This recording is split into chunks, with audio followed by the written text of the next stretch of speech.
2006 season, each Haverford School football game begins with the firing of the cannon. Here comes the score!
I know, I saw that. That's good to know. Where are they going to go?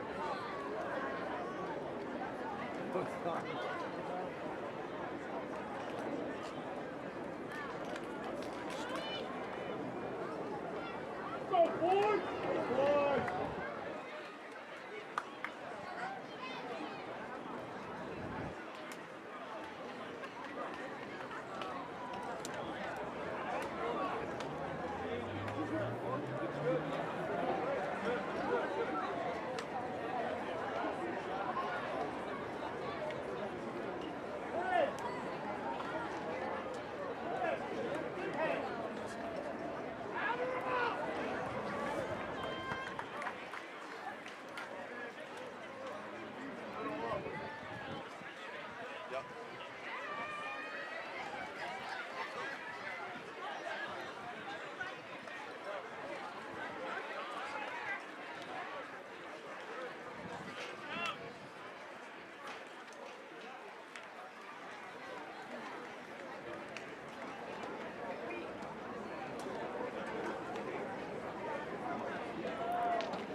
Here come the captains of both teams.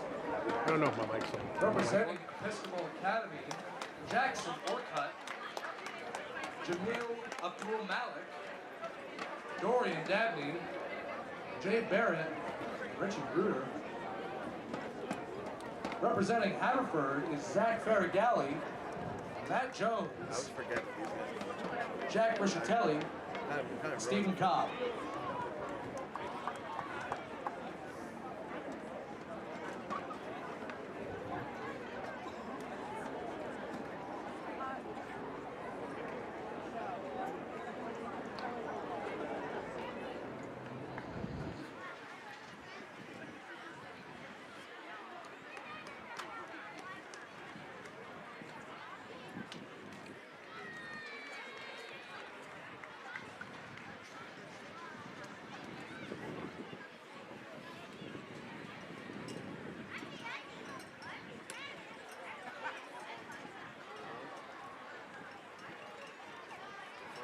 starts.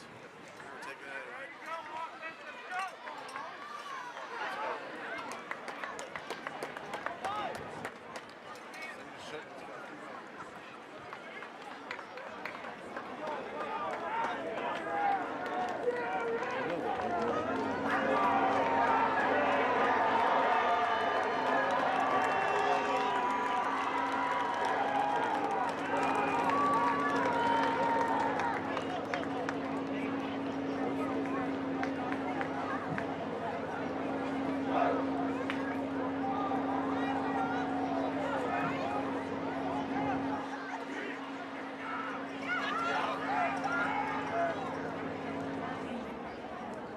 At this time, ladies and gentlemen, we ask that you stand and remove your caps in honor of America as the Haverford School notables sing our national anthem.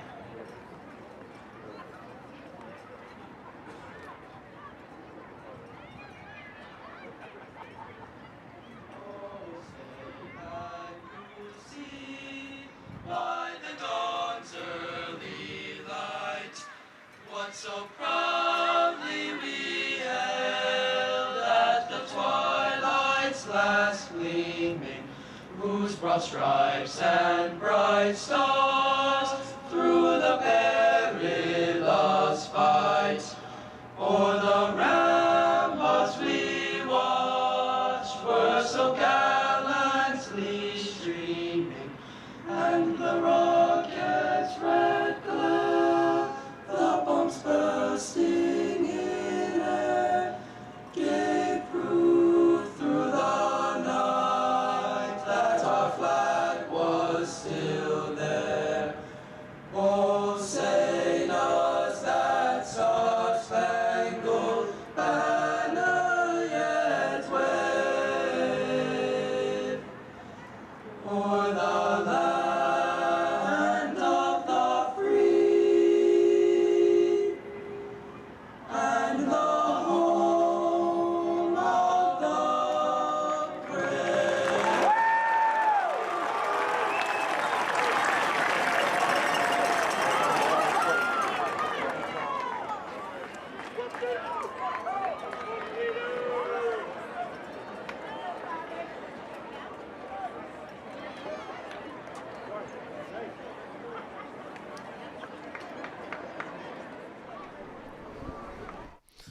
It's a great day for high school football here on the main line in Philadelphia, and what a great matchup we have today. If you like Interact football, you love this sweater rivalry as EA and Haverford-EA from the main line here on Lancaster Avenue at Sable Field at Spencer Stadium on the Sports Fan Base Network. We're live here for the broadcast today. What should be a fantastic way to end the regular season. Our great crew is on hand and tons of festivities here on campus with multiple events streaming, and so glad to have you with us as we're just about getting set for the kickoff on a glorious autumn afternoon, 60 degrees and sunny and very comfortable. I'm Nick Montaigne. Thanks for joining us, everyone, as Episcopal having a great year and 8-1. They won the opening kickoff by deferred, and they'll kick it off here, and Haverford will take it in the end zone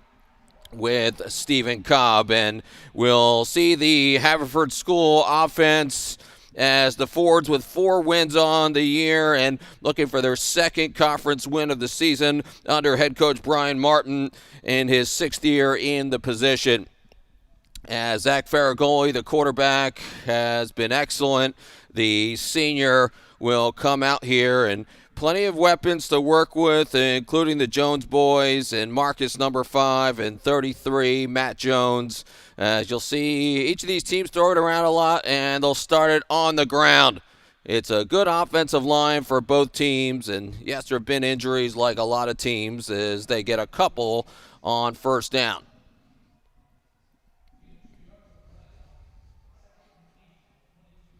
That was Mick Slachta, the running back, number 28, a gain of 2.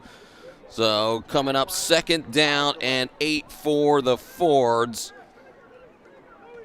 They lost to Springside Chestnut Academy in their last game, a 29-10 setback, but they won at Germantown Academy before that, and they're trying to put together a good opening drive. They go underneath, and a good catch as Marcus Jones comes up with it on a beautiful delivery by Farragoli to move the sticks.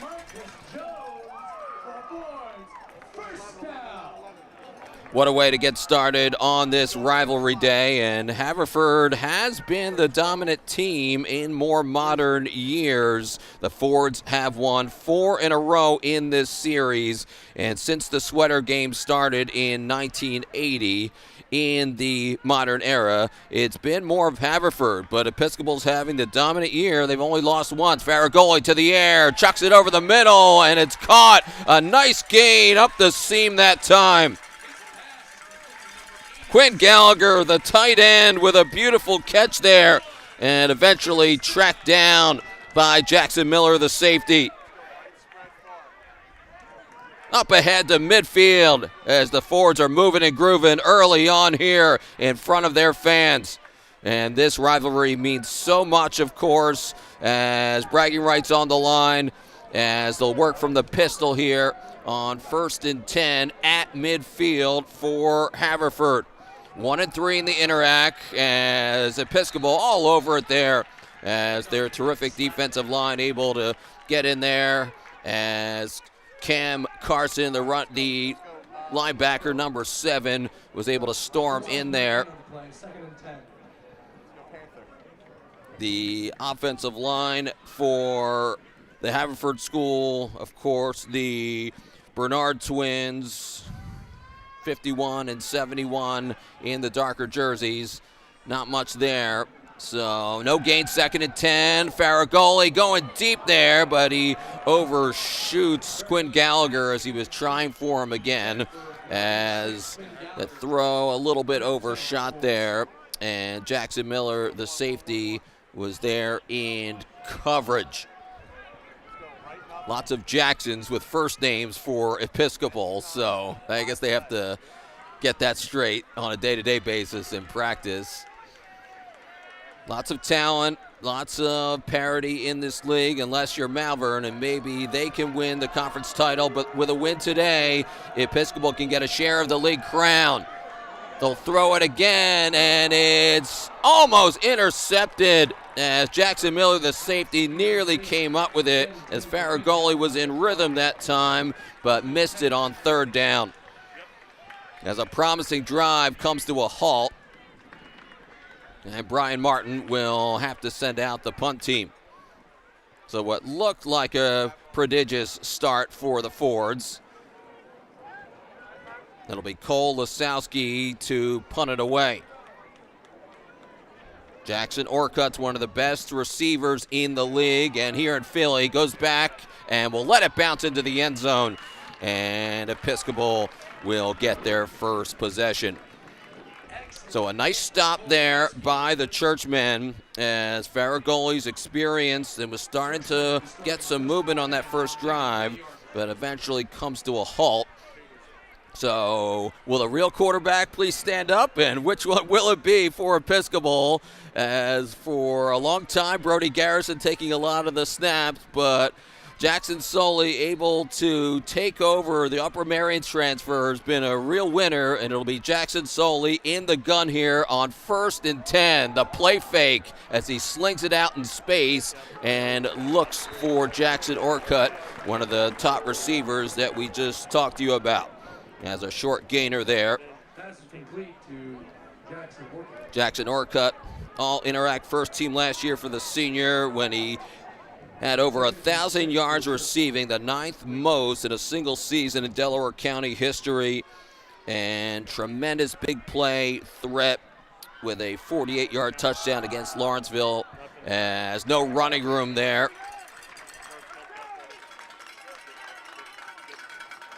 Into the line that time as Azir Lucas, number 8, got the call. As like a lot of teams, both squads will use a couple of different backs, but so far not a lot of running room for either offense. So they'll say 3rd and 10 after no real gain on that pass play. Jackson Sully, the play fake. No, they'll hand it off in space, and Haverford rallies to the ball. And it looks like he will come close, and that will be just enough to move the chains. So a nice design there by Episcopal and head coach Todd Fairley and John Ward, the offensive coordinator. A first down. Once again, they keep it on the ground here with Azir Lucas, the junior.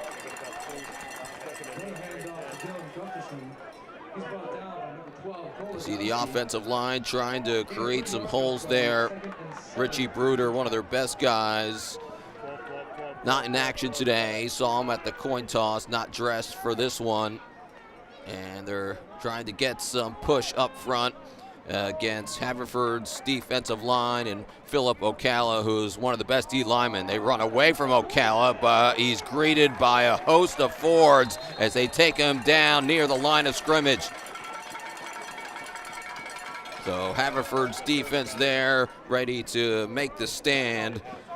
Matt Jones, the safety, came over to help out, as well as a number of others, including Mason Braun, number 44, the linebacker.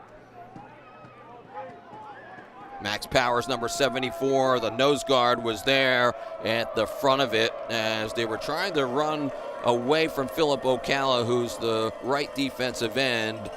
And what you see, it looks like a 3-down lineman, and a lot of teams run a 3-3-5 stack at a lot of schools and make sure they have coverage on the back end. It'll be 3rd and 7 for Jackson Sully, 6'2" quarterback, and he keeps it up the middle, but Haverford not buying it. That'll bring out the punt team for Episcopal as each defense able to make a stop, and Haverford showing its speed. Episcopal definitely has a ton of size, but the quickness of the Haverford Schools defense there. Again, a good double team on Ocala to make sure he doesn't try and burst through the line of scrimmage, and pretty smart there to run away from him. But everybody else on the line and the linebackers were able to shoot through. That might have been blocked, and it was.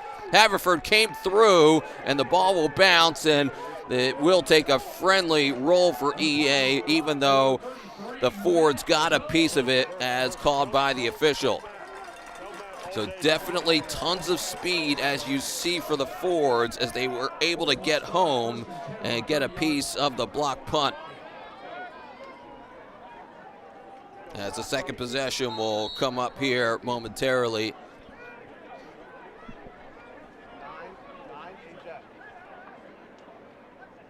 The Haverford School looking to get back to 500. A lot of close games, 4-5 to 3-2 at home. You saw it got blocked there right near the kicker. So another opportunity for the Fords. There goes J.R. Hawkins. Flags are down. Gets back to the line of scrimmage as Episcopal was there. Jamil Abdul-Malik, the linebacker, also a running back for EA. If you get him on the headset.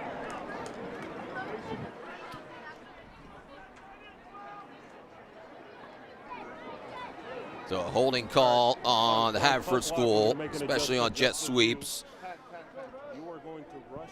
Unfortunate call for the Fords, so that'll knock them back.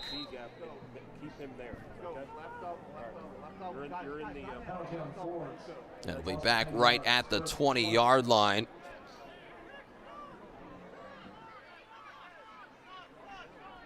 Looks like 3 down linemen for Episcopal, plus a rush outside defensive end. As they'll have 3 linebackers, play a little bit of coverage as well here. Farragoli moving in the pocket, finds his man. Little shimmy there on the catch by Jack Rischitelli, number 10. He's the slot receiver, the senior, as he found a little bit of open space. A 7-yard gain. So that'll make it 2nd and 13. And they'll try and get back some of this penalty yardage. Episcopal 8-1, a 7-0 start. They have 2 shutouts on the season. Their only loss is against Malvern Prep. Other than that, the Episcopals won all their games. Big improvement after going just 3-7 last year. Lots of bodies at the line of scrimmage. Play fake, and it's caught on the perimeter that time by Marcus Jones, the junior wideout. As both Jones wide receivers, the boys are quite prolific and such speedsters for Zach Ferragoli. Knows how to get rid of the football quickly. Nice, accurate, veteran quarterback presence for Brian Martin, the head coach and AD here at the Haverford School, the 6-year head coach. Used to be a coach at the Episcopal Academy as well. So, there's a fumbled snap, and it's down on the ground, and EA has it. It winds up in the hands of number 7, the linebacker, Cam Carson, who jumped on it. And an early turnover here in the rivalry game for the Sweater. Let's take another look at it. It looked like it didn't even get back to Ferragoli as the ball just was snapped and eventually comes up into empty space, and a major problem there as Episcopal will get it back here, and we'll see if they can take advantage as they'll have it 1st and 10 right at the 36-yard line. Jackson Sully's going deep and incomplete as he was going for a home run shot for number 88, intended for Liam Appenale, the wide receiver. So not a bad idea to take a shot there if you're Jackson Sully, the junior. Played at Upper Marion for a couple years. Long, tall, 6'2", 180-pound running back. Najir Lucas, the junior, will be the running back in the backfield. Without Richie Bruder, the lineman, maybe some of the other guys can help out with a push. Lots of throwing the football so far, and great coverage by the Haverford School as Mason Braun, the linebacker, able to stymie it that time. A gain of just 1, which will bring up 3rd down for the Churchmen. 3-1 in the Interac with wins over Georgetown Academy last week and a big win at Penn Charter, 31-24, thanks to Brody Garrison, the old quarterback, who made a big pick on offense. And whoa, Jackson Sully, the bobble, now has to pick it up, and now he'll run for it here. Jackson Sully will be near a 1st down. Let's see where they mark him.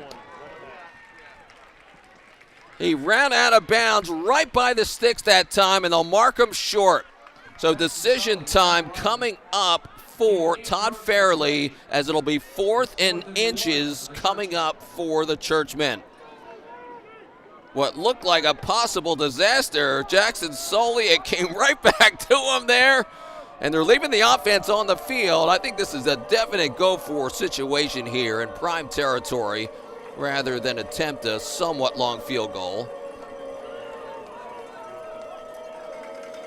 So here's Brody Garrison. He's the other quarterback, number 3. He not only had the pick against Penn Charter, he ran it in for the go-ahead touchdown. He's got the moves. They'll throw it, and let's see if they can get it. Nice turn upfield, and they have the 1st down. As Jackson Orcutt made a really nice delivery and move against the DB that time. 1st down for the Churchmen. As Jackson Sully will come back in. So a lot of defenses think, there's the running quarterback, even though Brody Harrison throws it plenty and can run. Some defenses, when you bring in the quote-unquote option quarterback, somebody might think run up the middle, but they throw it and it's successful. And you have very talented wide receivers in this game on both sides. And they'll go with 4 wide receivers here on 1st down as they'll send Jackson Orcutt in motion. They fling it out into space there for Jameer Brown, who runs all the way to the end zone, and he's in there for the score. EA strikes first. as Jackson Soley finds Jameer Brown on a swing pattern for the opening score of the game.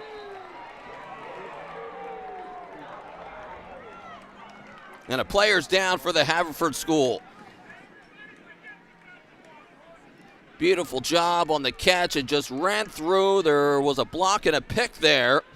And a player for the Haverford School is down on the turf as well.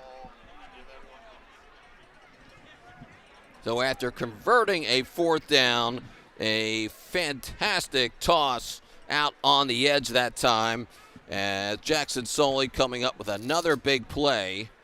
And unfortunately, a player down for the Haverford School.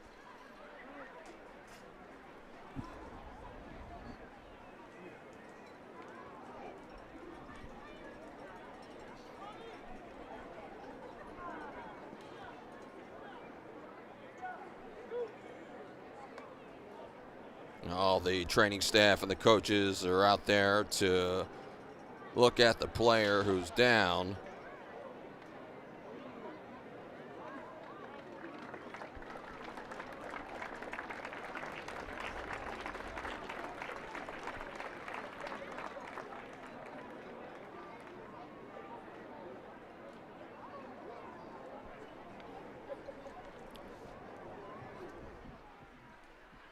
Looks like it might be Stephen Cobb, as we were given our rosters last minute. So Episcopal will get the score. The Haverford School loses a body here, and a lot of chaos here in the opening moments of the first quarter after a few bobbled snaps near the line, plus a blocked kick, and then a converted fourth down.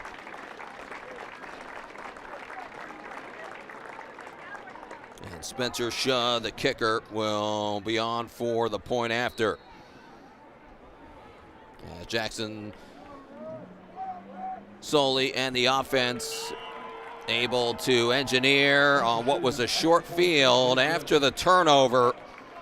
And the Churchmen lead it 7-0 here late in the first quarter as we'll step aside in the sweater rivalry. The Churchmen on top. 2 minutes.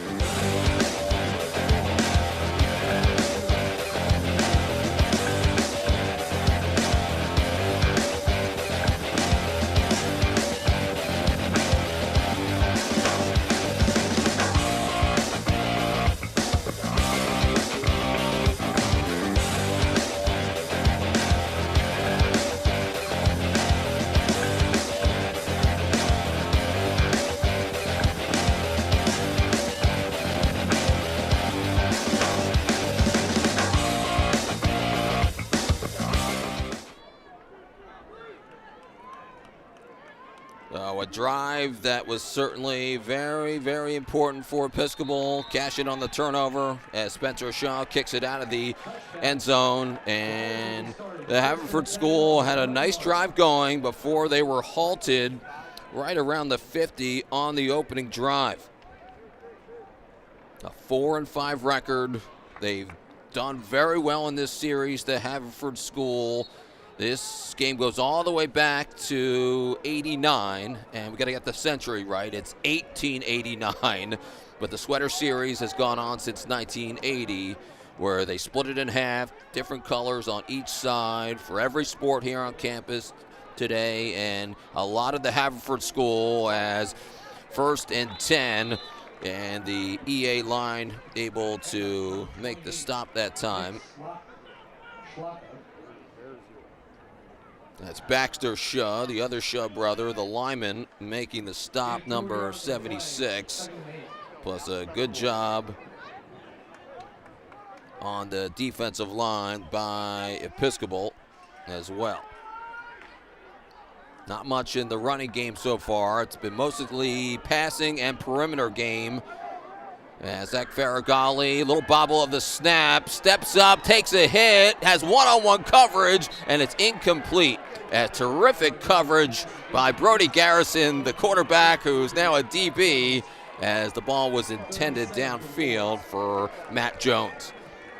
So a lot of the articles in the era, they're calling Brody Garrison, the true Swiss Army knife, as he's been doing everything for Episcopal this season. And in his career, frankly, for the senior. It's a fun matchup when you see the quarterback still playing defense, as now in high school football, it's turned more into modern with guys playing on just one side, but plenty of leagues where you still see in the Interac still two sides for a lot of the players and teams with smaller rosters. It'll be 3rd and 8 as Farragoli will find Jack Rischitelli, and it's caught complete. Got a foot down, and that'll move the chains.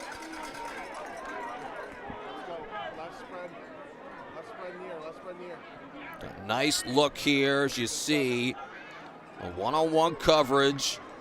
Farragoli trying to pick his spots. He's found some one-on-ones today.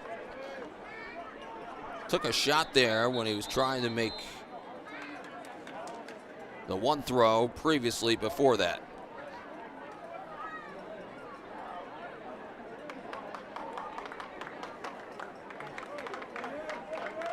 An injured player for the Haverford School.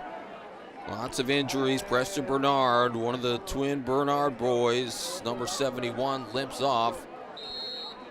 That's an important player, certainly. They all are.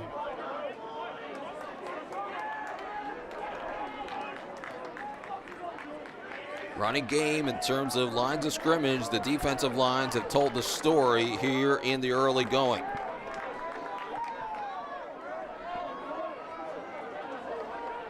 So it'll be 1st and 10 for the Fords. Can they find more running room? That's more like it, across the 40 that time for Mick Schlachter. The 9th grader showing he's a big boy here on the varsity. A gain of 9.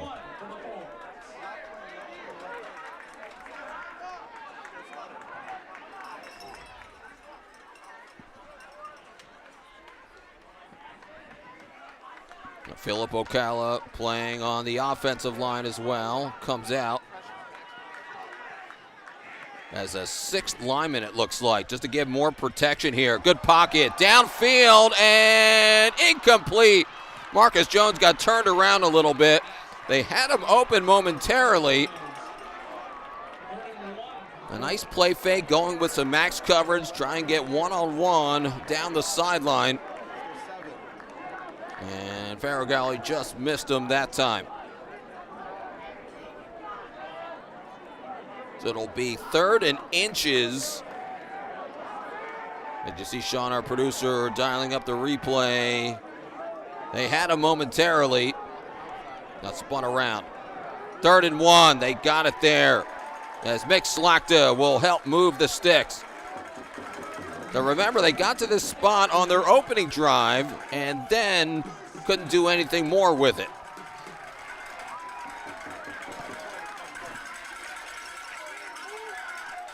Final seconds of the opening quarter. They don't have to run a play here, and I don't think the Haverford School will. And that'll be the end of the first quarter. On the sweater day, on EA Haverford Day here in 2025. It's Episcopal 7 and Haverford nothing after 1 quarter of play.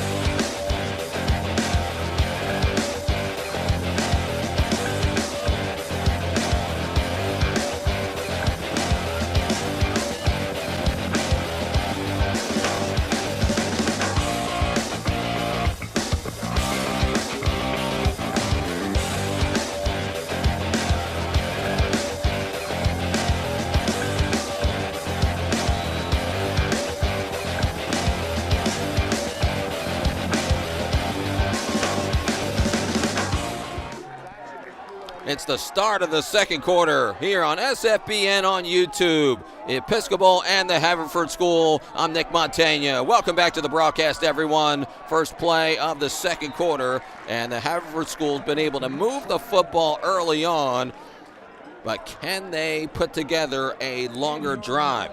As Mick Slachta, the running back, number 28, getting plenty of carries, as each team tried to develop the run game.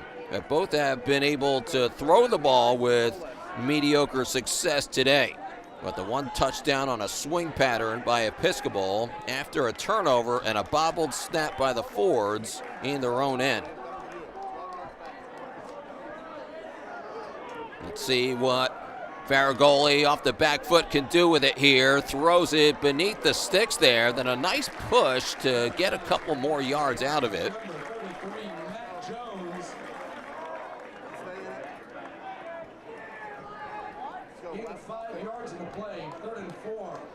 That's a gain of 5, but now it'll push it a little bit closer here.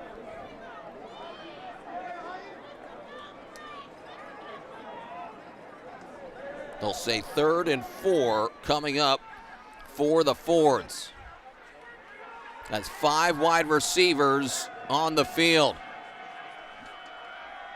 Zach Farragoli, he's going to the air, and it is caught into triple coverage.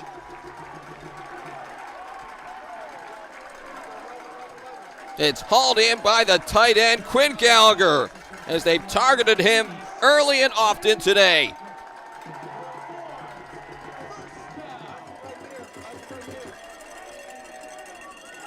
You see, they've had success throwing it so far. It was nearly broken up in coverage that time. As Kamal Kegler, number 5, tried to rip it out of the air. 1st and 10 for the Fords. Mick Slachta spinning, and Episcopal there to help make the stop. Number 7, Cam Carson, the line.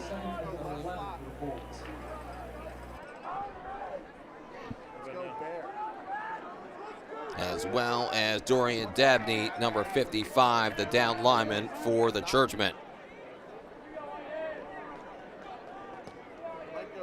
Plenty of weapons, as we talked about, with the Jones boys for Farragoli. He's taking a shot here. He's going deep, and it's caught.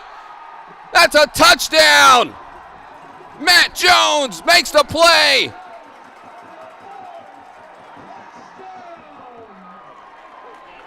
No, they're saying it's incomplete. How about that? The crowd went nuts. They even fooled their commentators and our crew here.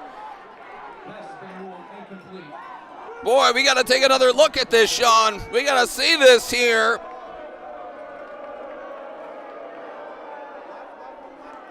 They took their shot into the end zone, and then the slight bobble there at the end as it was broken up by Jameer Brown, number 2, the DB.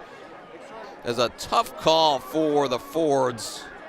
What's a catch and what's not a catch? As I think a lot of us have watched football for decades, and it only gets even more confusing as time goes on. That's an unfortunate call. On 3rd and 11, Farragoli underneath, but there's a flag down. Tracked down by Brody Garrison again, as they found Matt Jones over the middle, but we'll check the marker. Unfortunate calls. Again, it looked like he made the catch in the end zone on that last play, but a slight bobble, just enough, maybe it bounced out, hit the ground, and then he got it back, and the official made the call after the fact. They took their time making the call. We all thought it was a score. Now this flag, ineligible man downfield. So it'll be declined, which makes it 4th down for the Fords.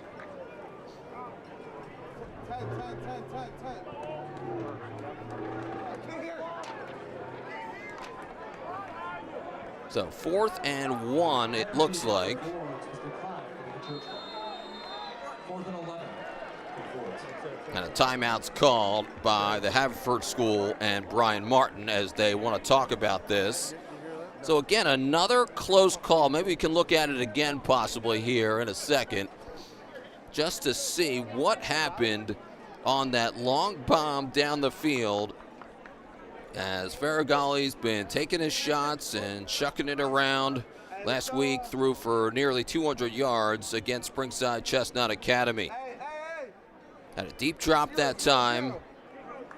Good job for our crew to slow it down there. And Matt Jones, was it wrestled away by the DB in time? You could argue he had one knee equals 2 feet, but bringing it all the way into the ground, that's a tough pill to swallow for the Haverford School. And a near catch. But now it's 4th and 1. Or 4th and 11, excuse me. 4th and 11. Still have to go quite a bit. So a good timeout called here. As plenty of wideouts here. They'll rush just 3. Farragoli. It's oh no, he's got it here. He's got his man. First down. Marcus Jones. Over the middle. Into the red zone here for the Fords. The junior wideout, who's such a big weapon.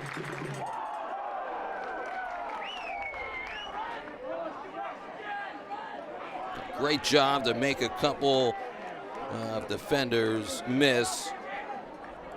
130 yards receiving last week against Springside Chestnut Academy. First down for the Fords. Farragoli moving to his left, throws it near the end zone, and it's broken up.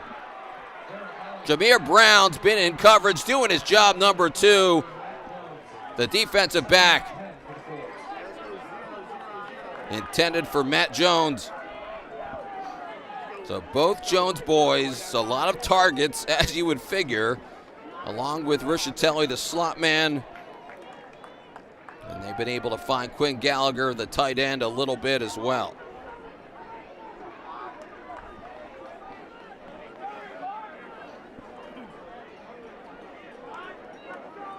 So that'll make it 1st and 10 as the ball will be placed right by the 15-yard line. They're going to the air again with Farragoli, and it's caught.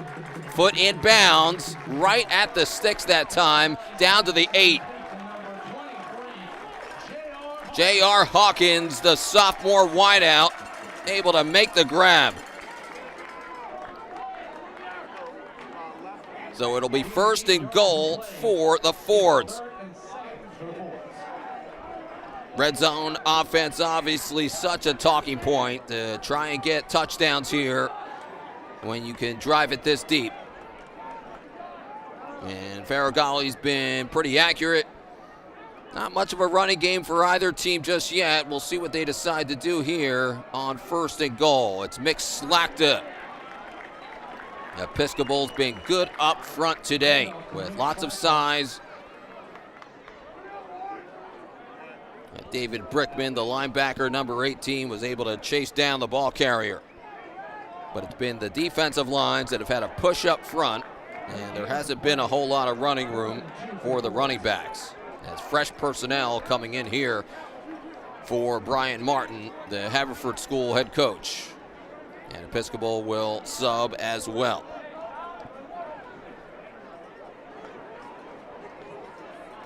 So they're going to go for the field goal instead. Logan Camp, the kicker. He's got it. So the Haverford School on the board, which makes it 7-3. End up being close to the first down marker. Instead, ended up being 4th down. So 7-3 Episcopal here in the second quarter on what was a good drive for the Haverford School, as you saw. And the big play is they converted on 4th down, but did not get the points. But at least something to build on there for the Haverford School, as we'll take a break, and it's a 7-3 ball game.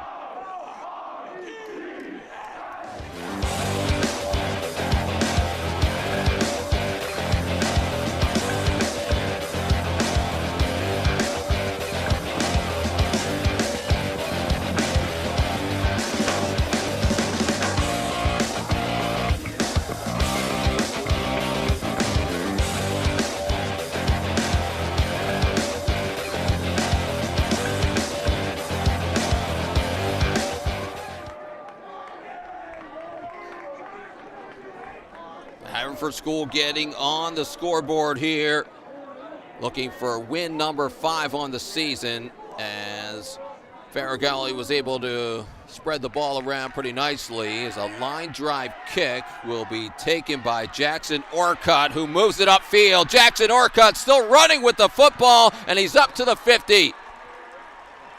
One of the top playmakers in the area. An excellent field position coming up for the Churchmen. Field position, always a talking point.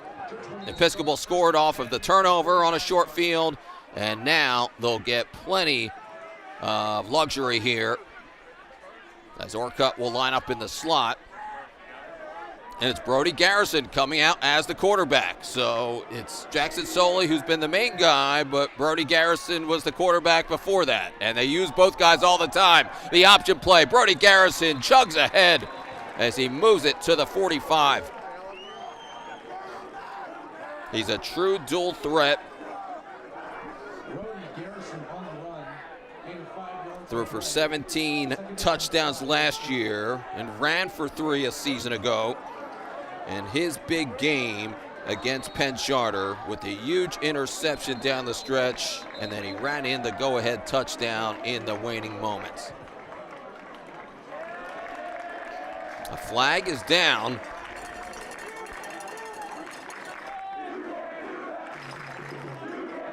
But don't count the last play. Second and 10 from their 48-yard line. So 2nd and 10 as the flag declined.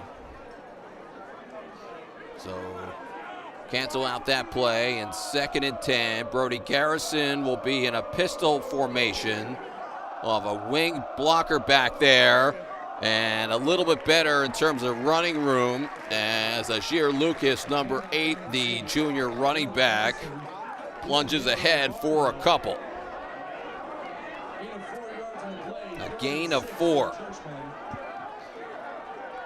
Jameer Brown checks back in, the wideout.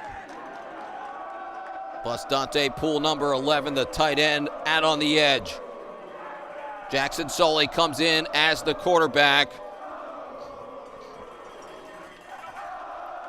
They'll say it's 3rd and 6.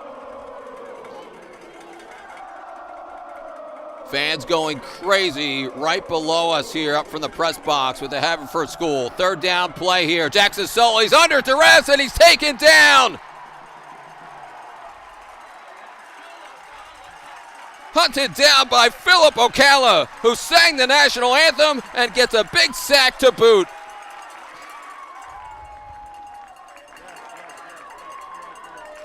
He's arguably the best defensive lineman in the Interac. Pins his ears back and eventually chases down Jackson Soley. Spencer Shaw will come out to punt it away. And Jack Rischitelli, the return man, deep. It'll take a bounce. We'll see if he picks it up, and he will not. And it'll roll favorably for Episcopal. So the defensive lines have certainly done a whole lot today in terms of run stuffing and then some pressure as well. A good mix of offense and defense as the speed of Ocala and the defense of the Haverford School. They've done their job pretty well today. There's a lot of parity, as we've talked about in the Interac, a lot of close games. There's still a chance. Malvern Prep plays today to try and go to 5-0. They're at Springside Chestnut Hill Academy, who's 4-1. So imagine if Springside wins that, they'd be 5-1. And Malvern Prep would have their first loss, and then EA could be 4-1 if they win, and there could be a real share of the league crown. It's on the 18-yard line, 1st down. Farragalli finds his receiver in Marcus Jones.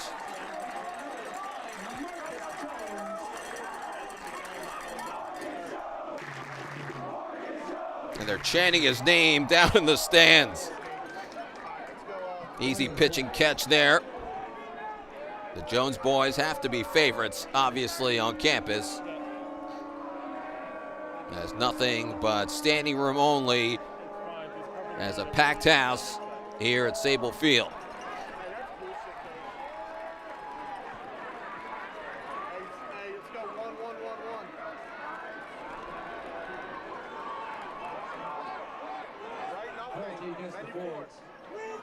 So a penalty flag was down. It's against the Haverford School, so that'll move them back.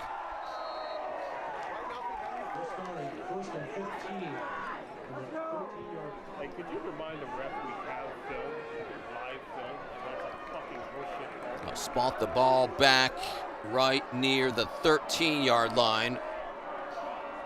1st and 15. Farragoli incomplete. He was aiming for Matt Jones, the wideout. All in all, there's been pretty good coverage by Episcopal with number 12 in your screen there. Jackson Miller, the safety. As you see, Jackson Orcutt playing cornerback as well, number 10. That's really cool when the top wide receivers try to match up with the other team's DBs and vice versa.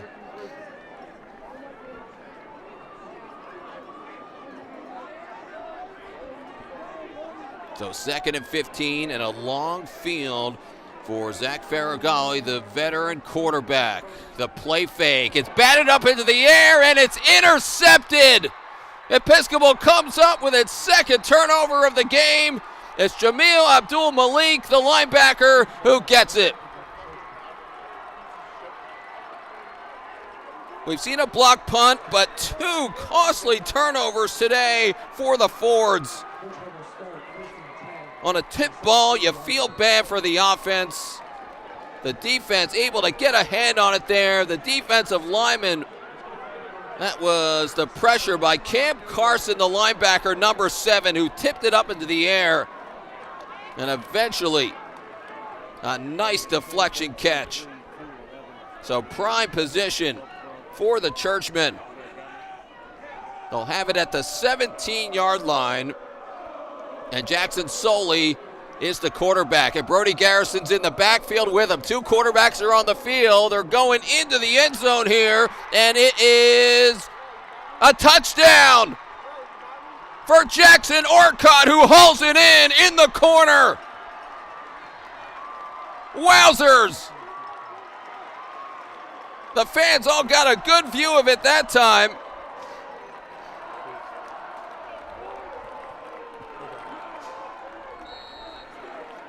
Let's see if he got his foot in bounds. He was waving, give me the ball here.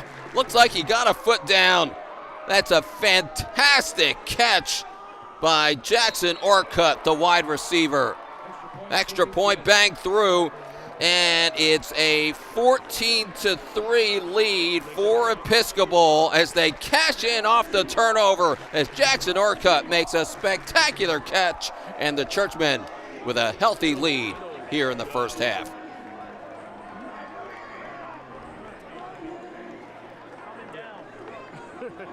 You ever see that MW2 where he points the magnum at the sun? Yes. Let me take care of that real quick. Have you heard of that new Telltale game that dropped? It's kind of cool.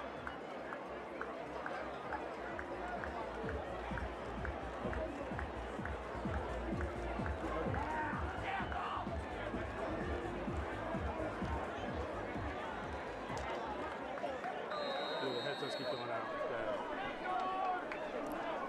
I'm trying to call stuff. This series has done really well for the Haverford School. The Fords have won the last 4 in the meeting, but Jackson Soley, the new quarterback, means business, and you see the plays he can make. Oh, how about this return by the Haverford School? Flag is down, still on his feet and escaping is Stephen Cobb as he takes it up near midfield, but this one's coming back. Blocking in the back on a return. Haverford in the sweater series since 1980 in the modern era. 22-16, Haverford leads. The Fords have won the last 4 in the series as they'll bring this one back on a holding call. EA last one in 2019. before COVID. They had D. Will Barley, the excellent running back, eventually went to Villanova. And Haverford had won 6 in a row from 2011 to 2016. All in all, the Fords have won 11 of the last 13 games. But it took me a while to find the last time that EA won here at the Haverford School. It was 2002. That was the last victory for the Churchmen on this field, November 8th, 2002, 23 years ago to the day. And right now, Episcopal off to the start, thanks to 2 turnovers to try and break this long losing streak on this field. 1st and 10 for Farragoli. He's going over the middle. A dagger down the seam that time as they cross midfield. In a big play that time to Jack Rischitelli, the wideout.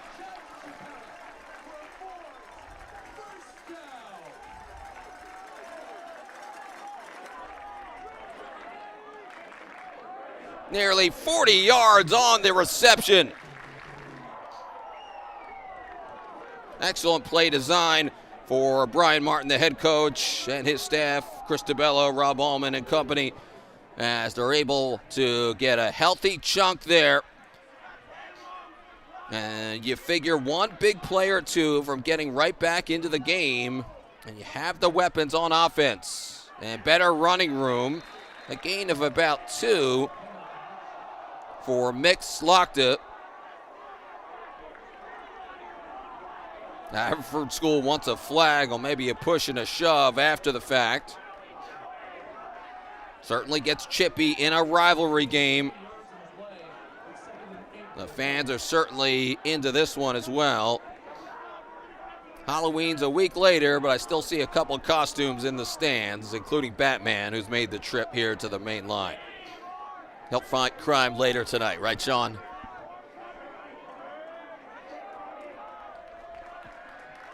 Second and 8 for the Fords. Into coverage that time. Incomplete, as Farragoli was looking for Marcus Jones. But Jackson Miller, number 12, the safety, was there in support. It's been a good season for both of these teams. Episcopal having one of their best years in a while, as we've talked about, with an 8-1 record. Bringing in Jackson Soley. It's the quarterback. Obviously, it's a lot of attention, but they have a lot of good players as well. And they've beaten everybody they've had to on their schedule, but then beating Malvern's hard for a lot of teams. Under duress this time, as Farragoli is almost and eventually dragged down to the ground. Hunted down by the linebacker, David Brickman and company. Trying to make a play there. As a big play for the Haverford School, and then the drive stalls out. They got home on the pressure that time, and Farragoli tried to escape 1 or 2 guys, and eventually you see David Brickman as well as Liam Appinell, the linebacker. So it'll be 4th and 8 with 2:34 left before halftime, and Brian Martin will leave the offense on the field. No, they'll quick kick it here. Though it is Kolosowski, the punter. Was in a short set that time. So all the way into the end zone. 3 timeouts for Episcopal and 2:21 left here in the second quarter. Thanks for joining us, our great crew here on SFPN. I'm Nick Montaigne. Been a fun afternoon so far. The turnovers obviously a story. You could say it's been good defensive line play, and the wideouts have made receivers. The Haverford School had a touchdown that eventually was called back. They say he dropped it, and some of the drives have stalled out, but the Haverford School has moved the football. They've looked good on defense, but 2 turnovers and 2 touchdowns on short fields for Episcopal. That's been the real difference today. Brody Garrison was about to take it. He chucked it out in space that time, and a nice gain of about 6 by Ajir Lucas, the running back. You can see how athletic Brody Garrison is. as a true option quarterback.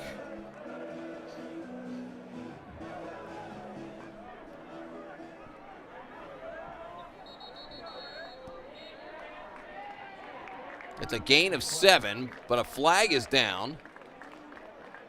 An illegal shift for Episcopal.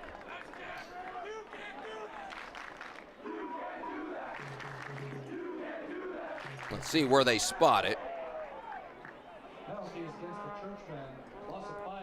So a loss of 5 on the play, and that'll bring it back.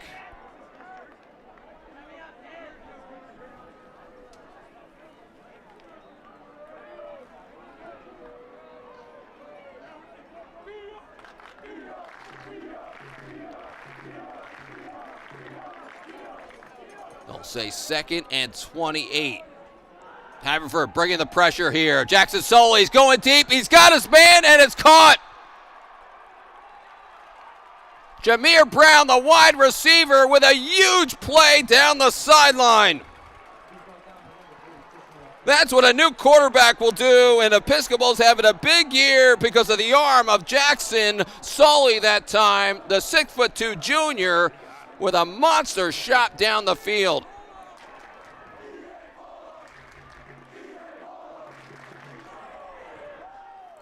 Jameer Brown with a huge catch, and that's arguably the biggest play of the game.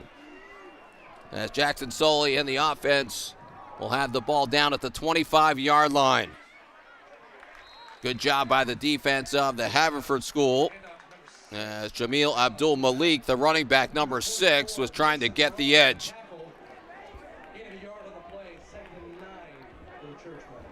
Under a minute to go. Episcopal still has all 3 timeouts. We'll see what Todd Fairley elects to do. And not stopping the clock and just letting it run down here.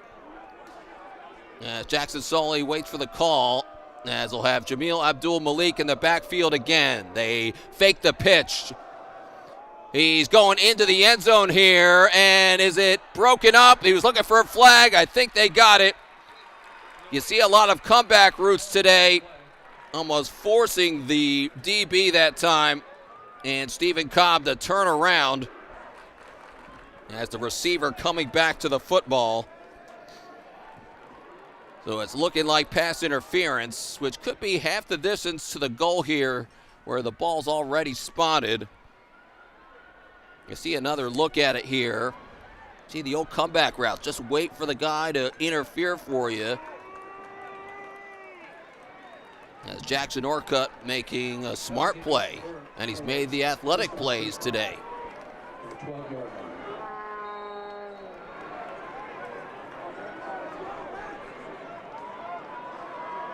So it's 1st and 10 at the 12-yard line after the flag in the end zone. Only a little bit of running room. Hasn't been a lot of real estate. Ajir Lucas as timeout called by Todd Fairley, which is his first. About 5 yards in the play, 2nd and 5 for the Churchman. With 17.8 seconds left in the first half. We'll have it the ball on the 8-yard line. So 2nd and 6. They can still get a first down if they take it past the 3-yard line to get a goal-to-go situation. But not a lot of time to work with here. So they could try a play, call a timeout. Try another play. If that doesn't work, they could bring out the field goal unit as well. We'll see what Todd Fairley and John Ward, the offensive quarterback, who's also the quarterback's coach, will come up with here. We've seen big plays as tremendous throwing and running quarterbacks, and the wide receivers in this game are outstanding. So a game out on the perimeter. As Jackson Soley, the quarterback's in the gun. Soley, he'll throw it here. Now he's running. Flag is down. He gets the edge and out of bounds. As we'll check the marker. Flag on the play. Clock says 11.1 left. A false start on Episcopal.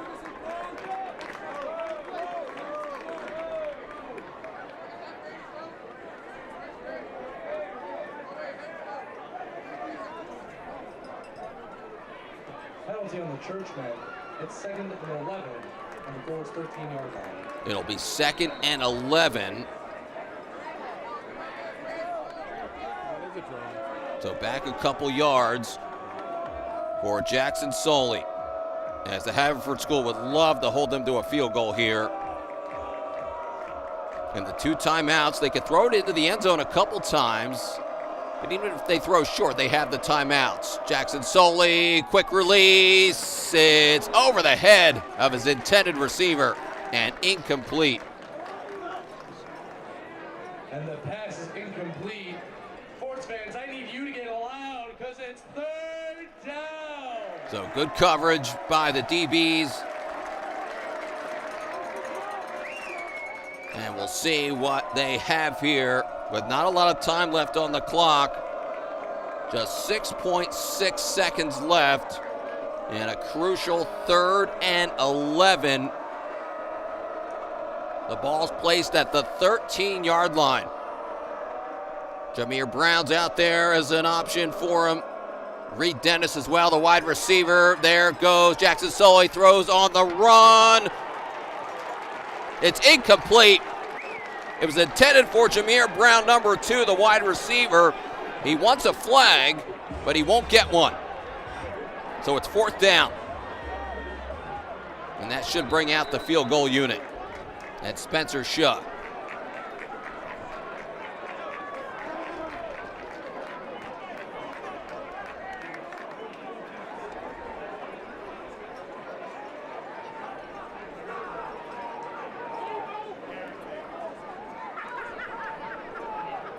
The officials sorting some things out here.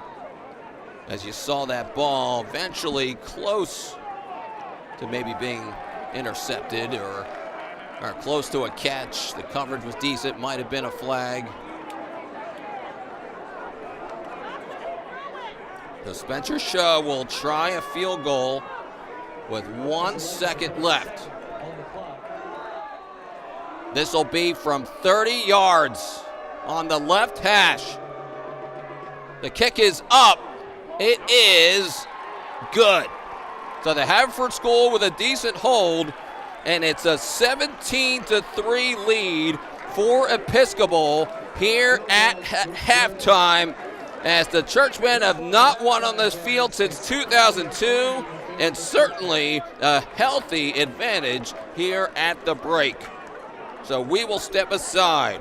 Lots of offense and some big plays today, and Episcopal on top of Haverford here on SFBN.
Welcome back as we're at halftime and 17-3 lead. We'll show you some of the highlights as the Haverford School was trucking early on as the quarterback, Zach Faragalli, the senior, was moving the football, and then the block kick that time, but it didn't take a good bounce for Haverford as Matt Jones got the block and eventually not able to take advantage of the opportunity.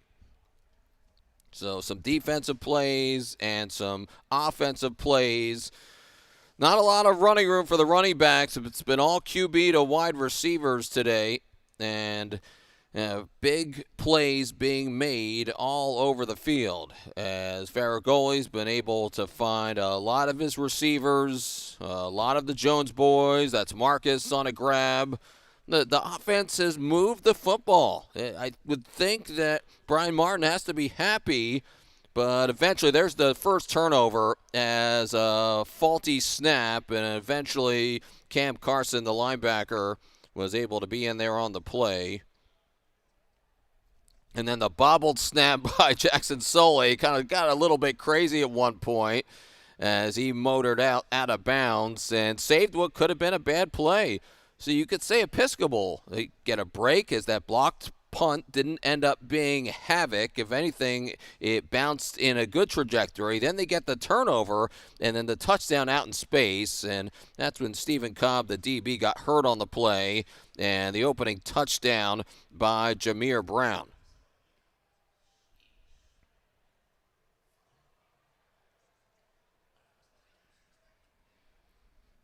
And then the Haverford School being able to move the football. Their wideouts and tight ends making catches. Jack Rischitelli's been a major player, number 10 as usual. Without a running game, they're still able to throw the ball with success, which is good. That was nearly intercepted. And Faragalli's been able to hit his guys in stride. Other than one or two throws, he's been extraordinarily accurate today, and you expect that out of the prolific quarterback. That was a nice catch over the middle, and to set that up, Marcus Jones. So the Haverford Schools had sustainability on a few of their drives. They got a field goal out of it. Remember, there was a touchdown that was called back. They thought he had caught it, the wide receiver, and then Episcopal's worked on some short fields today. That was the good punt return by Jackson Orcutt, number 10, who's arguably the best wide receiver in this game. I think the Haverford School fans might say it's one of the Jones boys. That Jackson Soley, the quarterback, eventually was brought down on the sack by Philip Ocala, the tremendous defensive lineman. Stayed 7-3 for a little bit there, and Episcopal was able to move it steadily, using the edge to find wide receivers. And there was the ball. There's the other turnover. The tip drill and the big pick that time.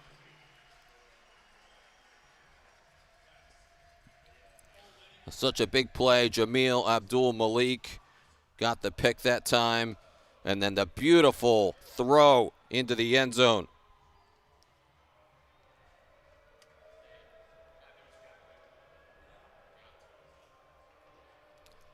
And Brody Garrison has come on some plays, while Jackson Soley's been in there on the other. We've got to keep our eye on who the right quarterback is. And then the big play over the middle for the Fords to Jack Rischitelli. That was arguably the biggest play of the first half. But Episcopal's been able to get the big scores and then nowhere to roam for Zach Faragalli, as both defenses have been able to come up with a few big plays at the line of scrimmage when it's all counted. And then the big play down the field. Again, you see EA making plays as Jameer Brown, not only with a touchdown, but another big gainer there.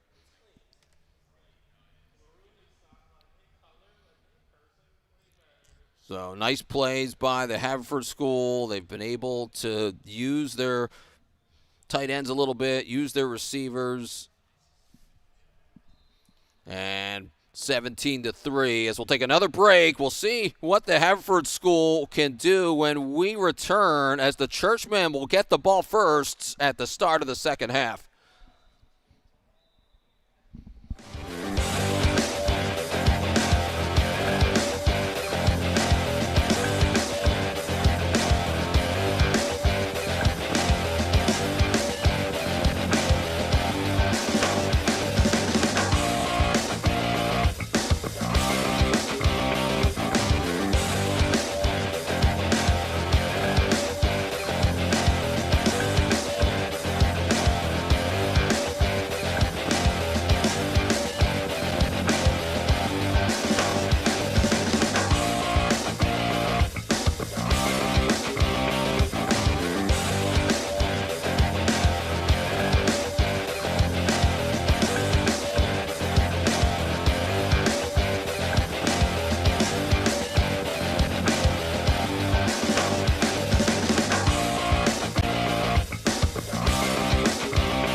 It's the start of the second half here on the SFBN between the Haverford School and Episcopal, as we welcome you back to the broadcasts. Our great crews on hand.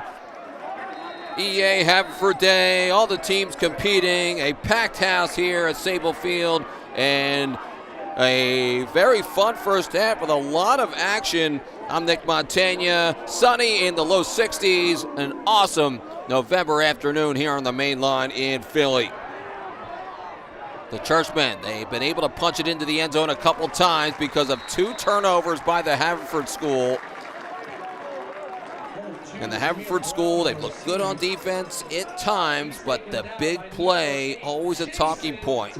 And the Fords have had a big play too, but they had a touchdown called back. So this game could have gone a number of different ways. I think the real story is what's going on in the Malvern Prep game. Undefeated, they're the powerhouse. They were, last time I checked, Springside Chestnut Hill at 3-1, having a good year, leading Malvern Prep at the end of 3 quarters, as that game started right before this one. EA will have the football. Jackson Solis thrown for 2 scores today. The transfer quarterback from Upper Marions really made a difference. Not that they didn't have a good quarterback already in Brody Garrison, but both guys have made plays this year. Both have made an impact, and it keeps the defense guessing when they play roulette with the different quarterbacks coming in. And all the good weapons, even though there hasn't been much of a running game, these wide receivers know how to get open. On second down, they'll throw it here, out in space. Jameer Brown making tons of plays today. Number 2. Marcus Jones able to track him down.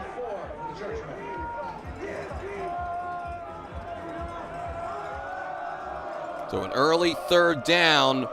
This is where the Haverford School would love to get off the field here on 3rd and 4. Big Philip Ocala, the defensive ends on the left side on the edge here. They'll rush 4. They'll send players in that time. Brody Garrison's the option quarterback. He works his way through traffic, and he's able to move the sticks. If it's not one quarterback, it's the other. First down for the Churchmen. You talk about depth for Todd Fairley at a prime position. And they've tried to roll the pocket a little bit when Garrison's been in there, but he does this a whole lot. He knows how to engineer his way through a lot of defenders, especially in that win against Penn Charter when he scored the go-ahead rushing touchdown. Jackson Sully throws it short of the sticks that time. Jackson Orcutt hauls it in. And Max Powers, number 74, the D lineman, is able to stop him in his tracks.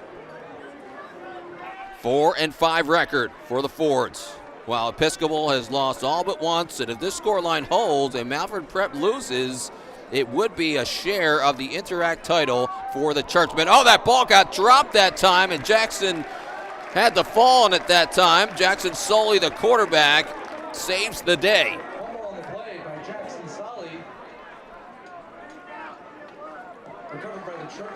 So a couple of bobbled snaps today on each side. A blocked punt we've seen. So can you handle the snap in a big game? Jackson Sully, such a great addition, but Brody Garrison's out there. Number 3 is a weapon, and so is Jameer Brown. He'll be in the slot. Reed Dennis, a wide receiver, as an option. And obviously Jackson Orcutt on the far side. Rolling out, Jackson Sully's going deep here. It's incomplete. Pass is incomplete thanks to the blocking. Number 12, Cole Lazowski. Cole Lazowski was in coverage that time. And a big stop on 3rd down for the Fords. That's important as Episcopal's offense not able to get much there to start the 3rd quarter. Spencer Shaw, the punter. They've already blocked 1 today on a punt, the Haverford School. Eventually, it's Jack Rischitelli, the return man, up towards the 35. And a long drive and a touchdown. That's obviously what Brian Martin's looking for, to try and get back into this game. Had a touchdown called back in the first half as the receiver apparently dropped it into the end zone, which was a crucial call in this game. As the Haverford Schools had plenty of success, as we've talked about in this rivalry. There have been 6 ties, but the Fords have won 4 straight. All this decade, it's been all the Haverford School, who's won 11 out of the last 13, and EA last won in 2019 before COVID. They'll keep it on the ground here on 1st down. A lot of carries today for Mick Slakta, the freshman, number 28. Chris Snyder, the defensive lineman, number 56, was there at the defensive line, as well as Dorian Dabney, number 55. The down linemen held up a good wall today, frankly on both sides, to stop the running game. Passing game works. We got wideouts in this game. Plenty of time, but it's knocked down at the line of scrimmage. Roman Notaro, the defensive lineman, was able to get a paw on it that time. They played coverage, and there was time for Zach Faragalli to try and make a play, but now it's 3rd down for the Fords. You don't want a 3 and out here. They'll check the sideline for the call. The Jones boys and Rischitelli obviously are your key targets on 3rd and 9. Over the middle, and it's incomplete. They were looking for a slant and go to Matt Jones, but they overshot him that time. and a 3 and out for the Fords.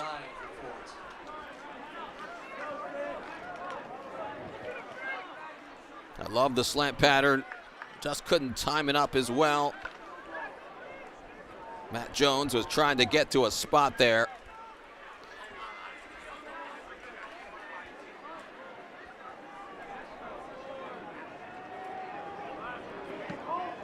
There's the punt by Cole Lisowski, and fair caught by Jackson Orcutt, number 10. And each offense has stalled to start quarter number 3. As the Haverford Schools won 28 conference titles. As we told you about this rivalry, they've been playing it since 1889. 4 wins by the Haverford School. They won at Gilman in Baltimore early in the year, 20-6. Beat Bonner Prendy by a close margin. Big wins against Plainfield and Germantown Academy. That's when the Rutgers commit Xavier Stern became the first Interac quarterback to break the all-time passing lead in a long time. And on first down for the Churchmen, they run to the edge with Azir Lucas, number 8.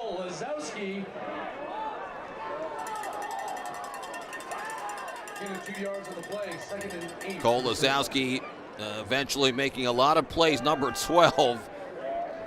There's plenty of speed and a lot to like on the defense. Mason Braun and a lot of the other linebackers have been there when they needed them to today. It's on a couple big plays. And yes, Episcopal, they made the big plays in the end zone. Little play fake. They thought about going deep, and eventually Philip Ocala says otherwise.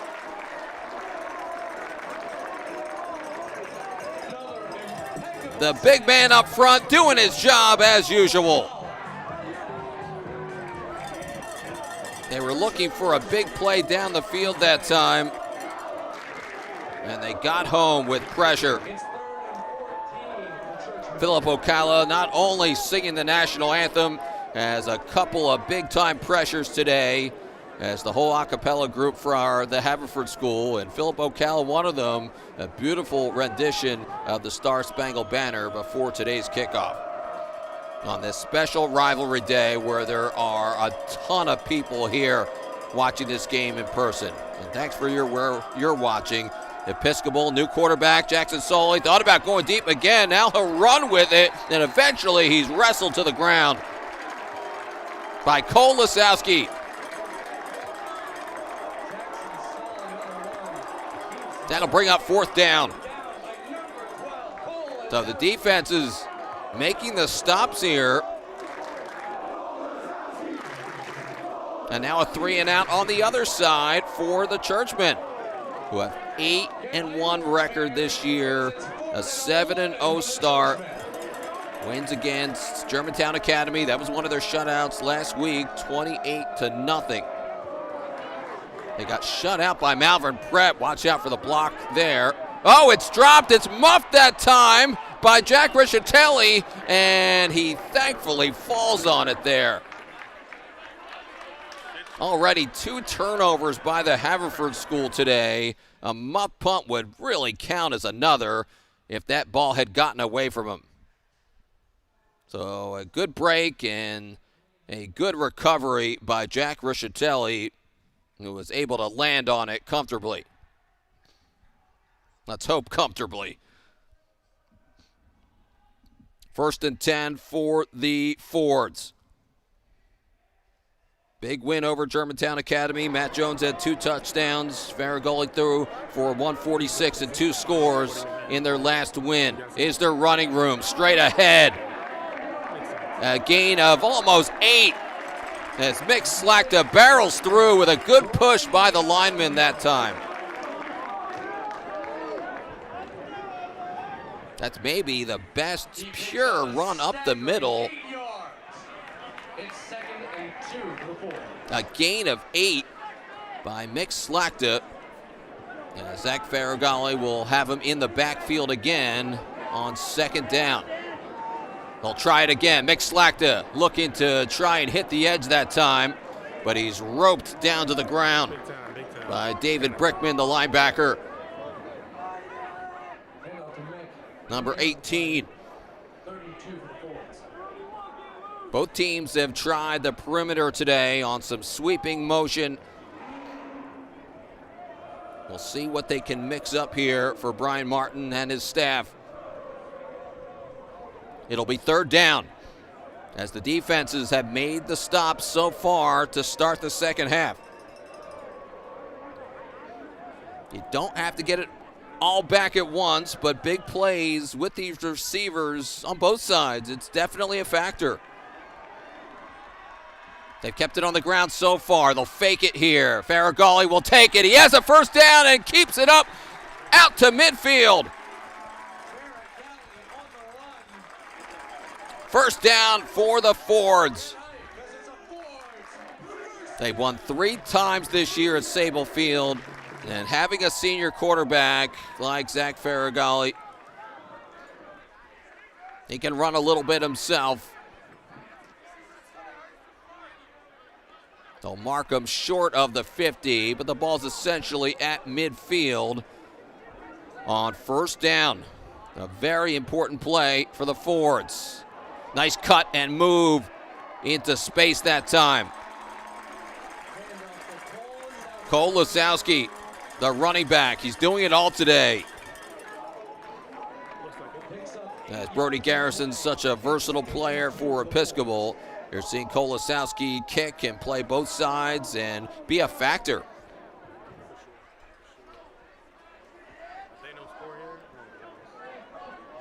Marcus Jones and Jack Riccitelli, both good wide receiver options out there.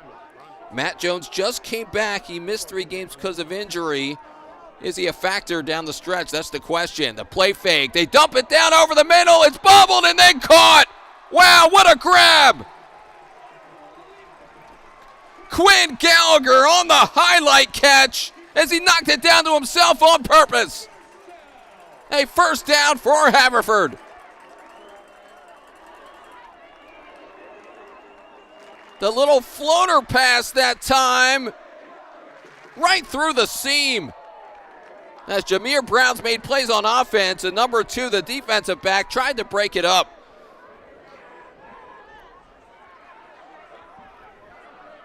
All the way down to the 15-yard line, as it'll be 1st and 10.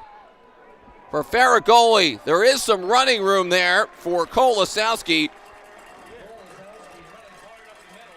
Maybe he starts to be the guy on offense who can give you a spark. Number 12 has some moves, certainly.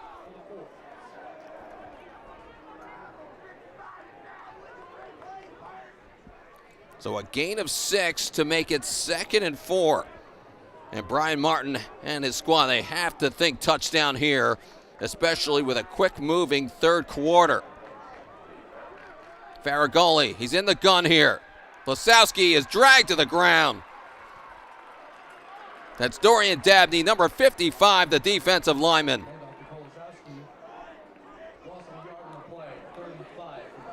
So they lose a yard.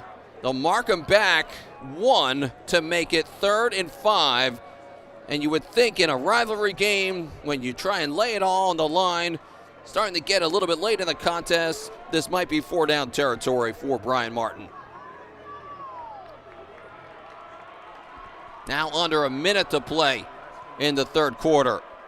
On a big 3rd and 5 for Zach Faragali. He takes it, quick set, and throws it out, but they'll be short of the line to gain. Wonderful coverage. Brody Garrison, the DB, number 3, was there to read it well. And the offense will stay on the field.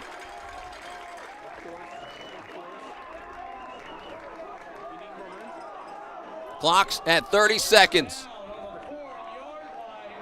It's at the 4-yard line. This is a make-or-break play in the game.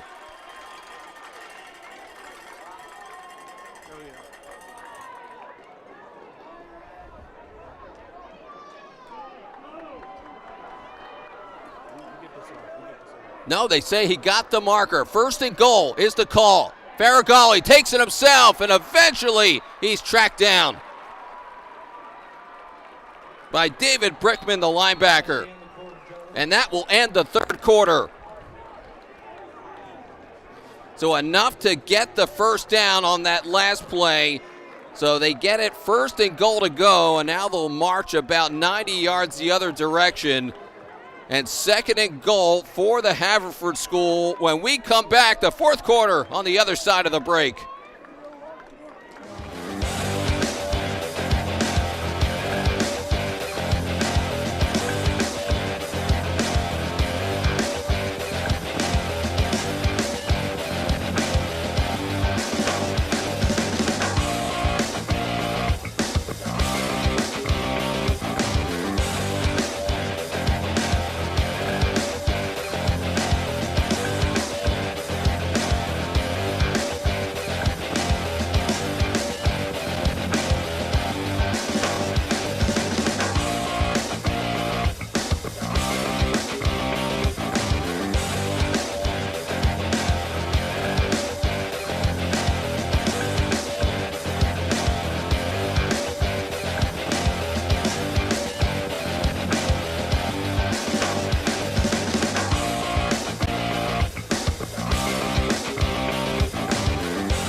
And welcome back. Start of the fourth quarter. Big goal to go situation here. It'll be 2nd and goal at the 5. For Faragalli, he's throwing it into the end zone, and it's broken up. Incomplete. Faragalli's pass incomplete. Intended for Quinn Gallagher. Quinn Gallagher was trying to make a really good catch, looking for the one-on-one in the end zone, as Faragalli threw a pretty good ball to him as he lofted it up there as we get another look, and just broken up as it's Jackson Orcutt making another play. It's 3rd and goal at the 5-yard line. Faragalli's hit and he's taken down. Cam Carson shoots into the backfield.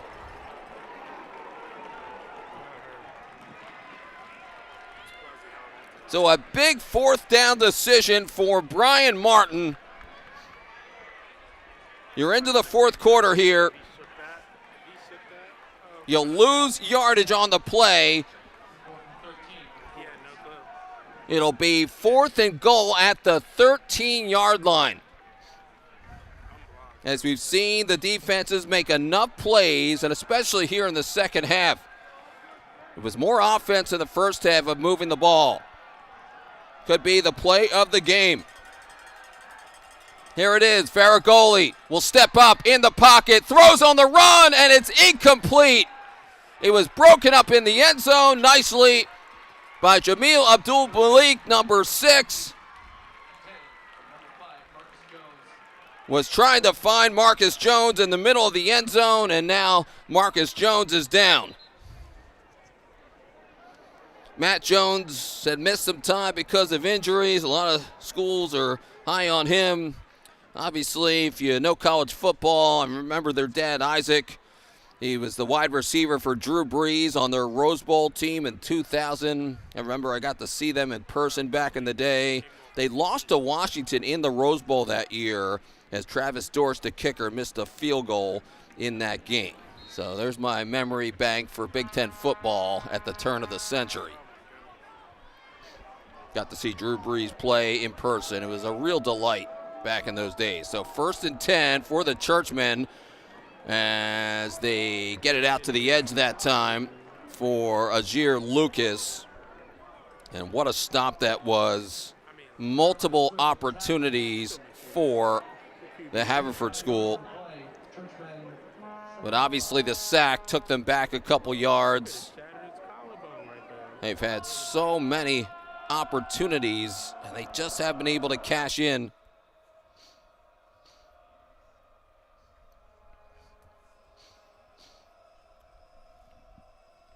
On 2nd and down, they'll run it here. How about the play there? Jackson Orcutt can run the football too.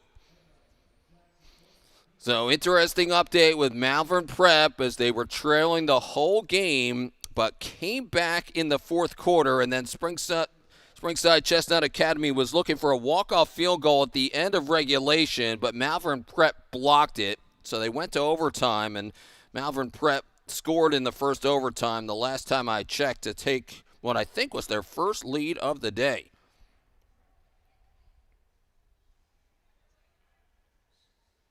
And the game has just gone final. Malvern Prep loses. Springside Chestnut Academy wins it. What a story. Brody Garrison, the keeper.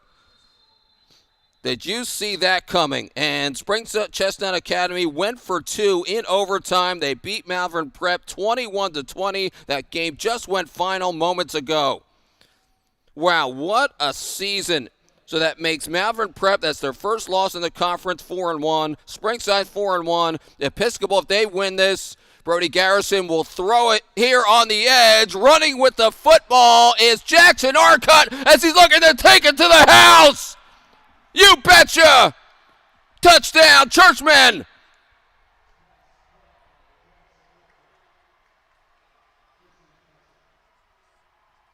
A share of the Interact title certainly in reach as they might have put this game on ice.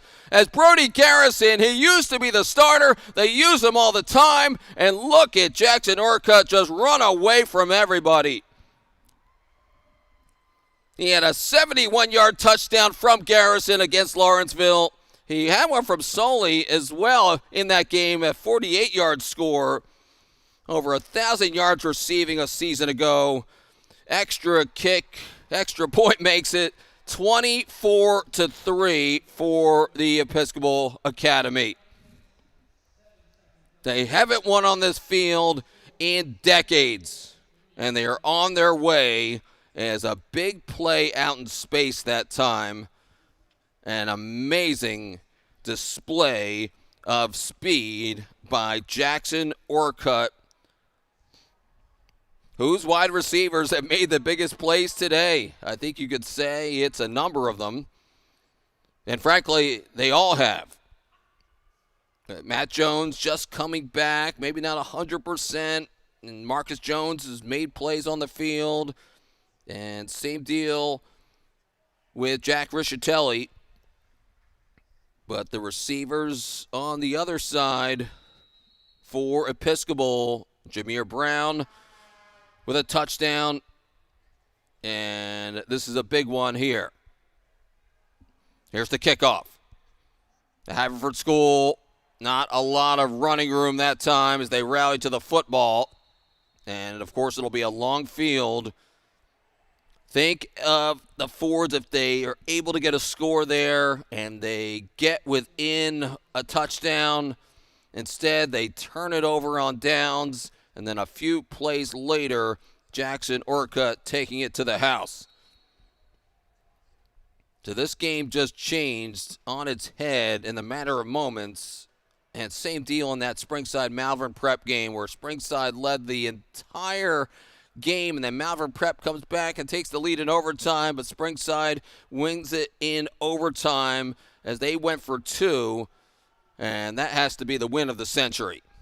Episcopal hasn't won on this field in nearly a quarter century as they're going deep here. Farragoli was trying to go deep, but it's obvious passing plays here. So the DBs will be ready for it with no threat of a run game down in the final moments. You feel like the Haverford School, they've had a lot of big plays. They moved the football. But red zone offense, one play today was broken up / dropped, or it wasn't called a touchdown, and it almost was back in the first half. And turns it over on downs, plus 2 turnovers today that set up Episcopal for their 2 touchdowns in the first half on short fields. Over the middle to Marcus Jones.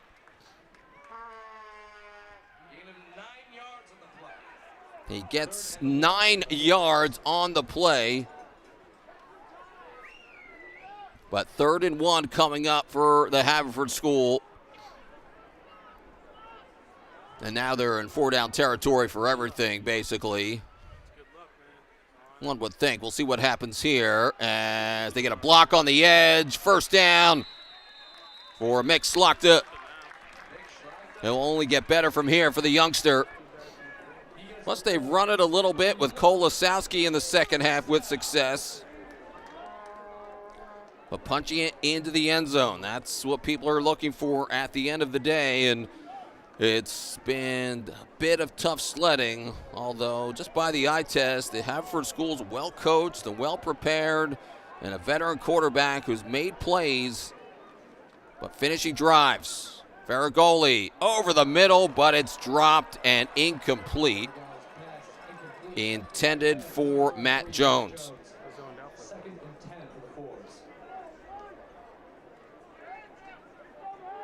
Matt Jones being looked at by James Madison. A lot of rumors for Bob Chesney in the college football world. Did a great job at Holy Cross. Did a great job coaching in Pennsylvania at the college level for a long time. And with all the coaches being fired and all those SEC and Penn State jobs, all of them open, there's a lot of rumors with Bob Chesney, the James Madison coach, who's now in the mix for a college football playoff bid. They dominated at the CAA level, now in big-time college football. That's incomplete. Farragoli, maybe they're looking for a flag. The Haverford School, they want one as they're barking at the officials. They won't get one. As Jackson Miller, the safety, number 12, and Jackson Orcutt, the corner, number 10, were there to help out. So with so many jobs open, you really wonder what might happen with musical chairs with the coaches in the offseason. Some prime time jobs open and a major payday coming up. Whoever gets the Florida, LSU, Penn State jobs. How about a sack here? Episcopal. Farragoli taken to the ground. A little dance to boot as well. Episcopal. Chris Snyder gets credited with the sack. Now a flag is down. Gets a little bit chippy at midfield. A packed house with the fans on this rivalry day as Episcopal's trying for their first win here on this field in forevers. Haverford has won the last 4, but it looks like that could be halted when you have 2 elite-making quarterbacks plus these wide receivers. But obviously turnovers are such a big factor. It'll be 4th and long, so they will punt it here, as Brian Martin's not going to try and go for it on this end. And Cole Lasowski will punt it away. He'll take his time here. Is he going to run with it? No, he probably could have, but it was 4th and long. So he does the right thing in the eyes of many. With 7:27 left, Episcopal can be on their way to a possible, and yes, looking likely, share of the Interact crown because Malvern Prep lost today.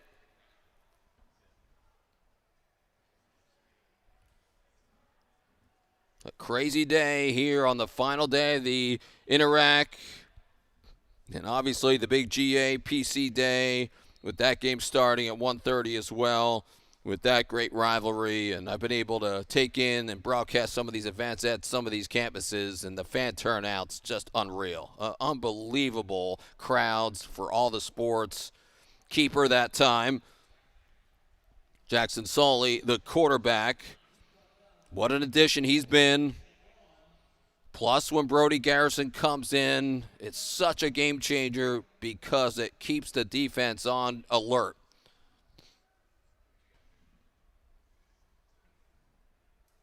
Got to like the talent and what these head coaches have done with these programs. And Episcopal having a bounce-back year. The Haverford School won 29-14 last year when these teams played. So a much different score line. But this game could have gone a number of different ways with the turnovers and some big plays. They faked the jet sweep. Brody Garrison will take it himself. Garrison's a senior, so Jackson Sully, the junior, he'll be the man next year. And Episcopal set up for a big run come next year, although Jackson Orcutt's a senior, and he'll be playing college ball somewhere with his skill sets. And certainly the Jones boys, they're being recruited heavily, and tremendous players, obviously, with Matt and Marcus Jones. Matt's a senior, Marcus is a junior. Both capable of making the big plays, as next year Marcus will be the main guy, with Matt being a senior. That's 5:41 left for the Churchmen, and they'll call a timeout. As a healthy lead here late in the fourth quarter, and Episcopal have held Haverford to just a field goal. You credit their secondary. They have a lot of guys back there that broken up plays. Todd Fairley really likes that group back there. Brody Garrison has made plays, and so has Jackson Orcutt. And Jameer Brown, and a lot of their big-time playmakers on offense have done the job in the secondary defensively this year for Episcopal. And 2 shutouts says a lot.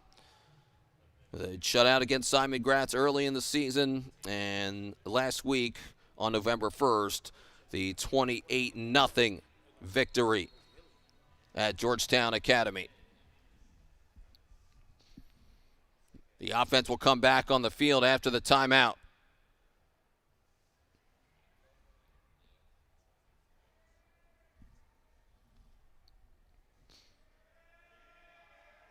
Brody Garrison, veteran quarterback. Last chance for him to play in this rivalry, so they'll keep the ball in his hands. A reliable ball handler, so a great guy to just give to and try and run out the clock, essentially. And that'll get the first down as well.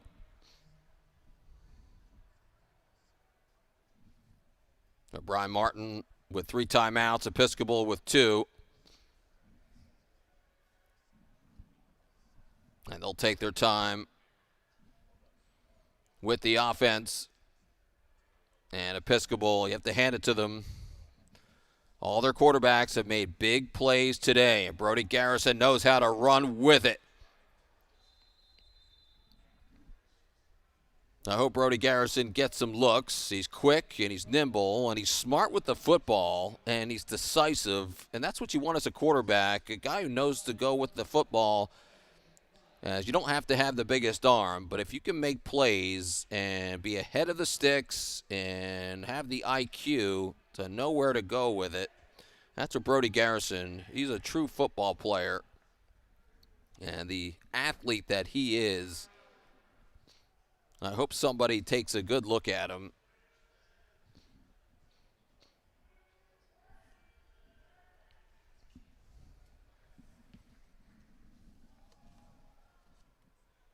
Again, more of the ground game as Episcopal will just try and bleed out the clock. Azir Lucas gets the call on that one. Just a gain of 2 as Todd Fairley has let Brody Garrison, the senior quarterback, who threw for 17 touchdowns last year.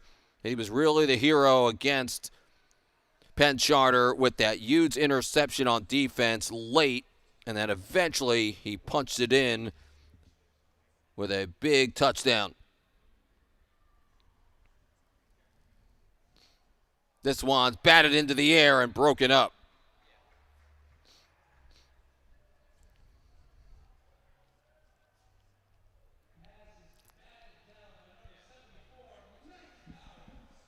So batted up and incomplete. So the punt team will come out. Spencer Shaw.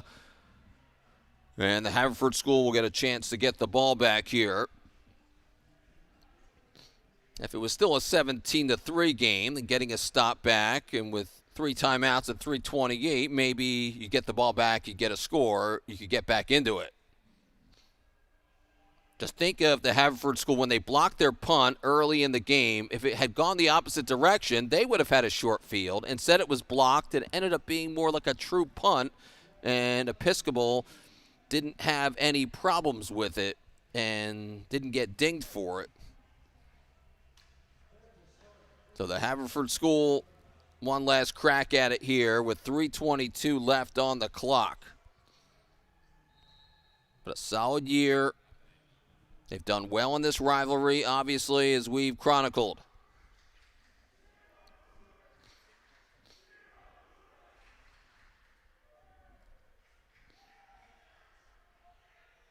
Three on the line for Episcopal. And Zach Faragali in his final game. Darts it over the middle.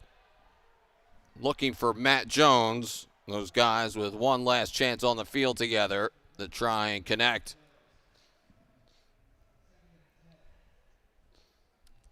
So it'll be 2nd and 10. With all the big plays that the Haverford School has made today, they came so close so many times.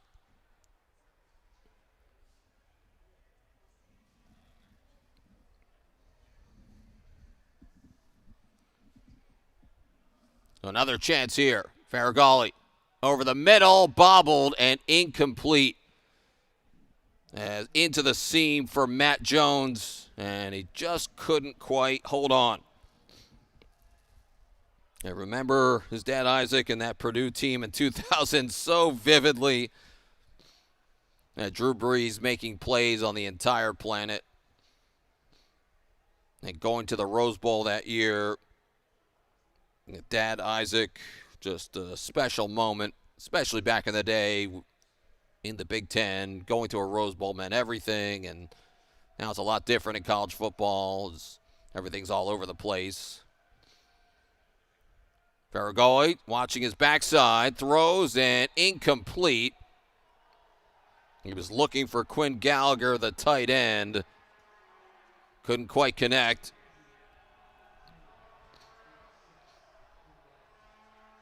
So 3rd down.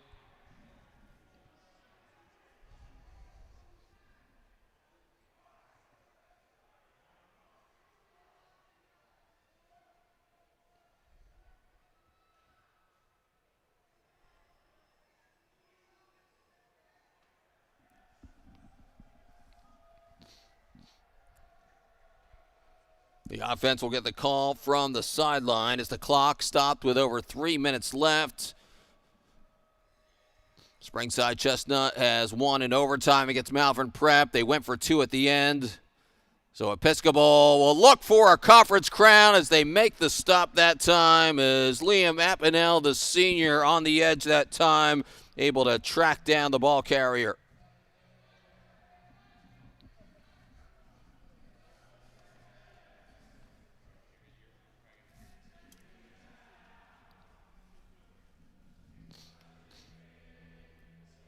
So a big 4th down stop. They're singing Sweet Caroline here at the stadium. A tough day to end for Faragali and the offense as they made some plays. Their defense was rallying to the football, got some pressure on the Episcopal quarterbacks today. But some big turnovers in this game, plus a ball they could not bring in the end zone for the Haverford School. This game really could have gone a number of different ways. But Episcopal made plays off of those turnovers in the first half. That was the difference. They run out in space, and eventually a big play down into the red zone.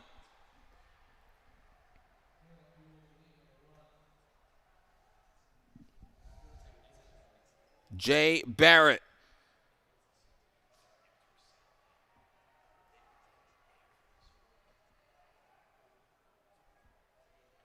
Looking for a little bit extra right down the middle that time. for Episcopal. As the clock drags down to 2:20 and counting. Jamil Abdul-Malik, the running back. Instead, it's Brody Garrison. He'll take it himself. Brody Garrison, the senior, finds his way down near the 10.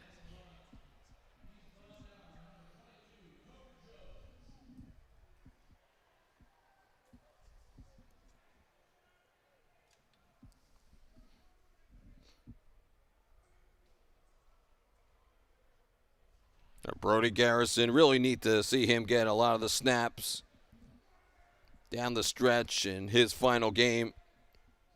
And Jackson Soley will be the guy next year. Zach Farragoli's a senior, so a new quarterback in the mix next year. A running play again for Todd Fairley to try and run this clock all the way down. But what a turnaround it's been for Episcopal. After just 3 wins last year, they only won 1 game last year in the Interac. Bringing back so many good players and then finding a new quarterback. When you already had a good one of Brody Garrison, it really puts you over the top in the best of ways. And their wide receivers making the big plays, able to finish some drives.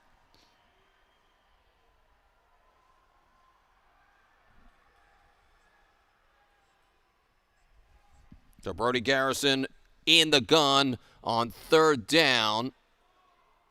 And they'll just take a knee here, basically, and just sit down on it. And that will do it. That will do it indeed. The Episcopal Academy, the Churchmen, they get their first win here on this field since 2002. 23 years ago to the day was the last time they won here at the Haverford School when they won it 31-12. Today they win it by a final of 24-3, and they earn a share of the Interac title. What a breakthrough for the Churchmen. As Malvern Prep, Springside, and EA all finish at 4-1 in the league to have a 3-way tie and a share of the conference crown. Their fans rush the field as well, and a great scene here on the main line. It was a real tough day for the Haverford School when they did have opportunities. But those turnovers obviously loom large at the end of the day. And boy, a lot of these fans and students weren't even born the last time that EA won on this very ground. Nearly a quarter century later, and they pick up the big win. I was trying to find that last time they had won here. I kept looking and looking and looking, and 23 years ago, November 8th, 2002, an incredible breakthrough. Episcopal moves to 9-1. Haverford falls to 4-6.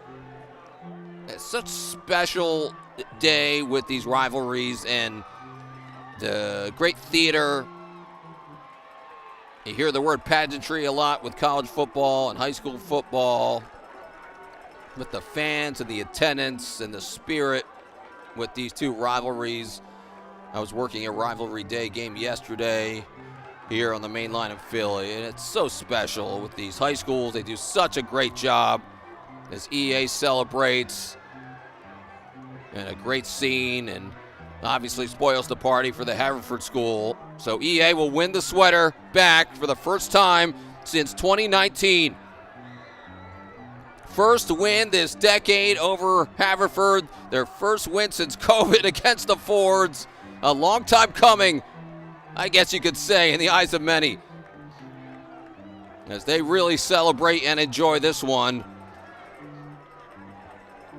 It was a close game for most of the game. And then eventually, that big play at the end really made the difference when Jackson Orcutt took that long bomb. He ran with the football and took it all the way to the house for a big touchdown. Plays in the first half, certainly. Jameer Brown with a touchdown. Matt Jones blocked a punt.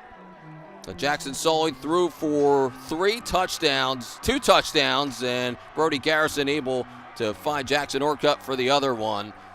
As Episcopal continues to celebrate, winning a piece of the sweater, winning the whole sweater back, frankly. What a scene here at the Haverford School. As that'll wrap up our coverage for today. Thanks to our great crew, our producer Sean. He ran the whole show today for everybody here at the Haverford School. A great scene in the Interact. Episcopal beats Haverford 24-3. The Churchmen win their first game here on this field in nearly a quarter century. I'm Nick Montagna. Thanks for watching. Have a great night, everyone.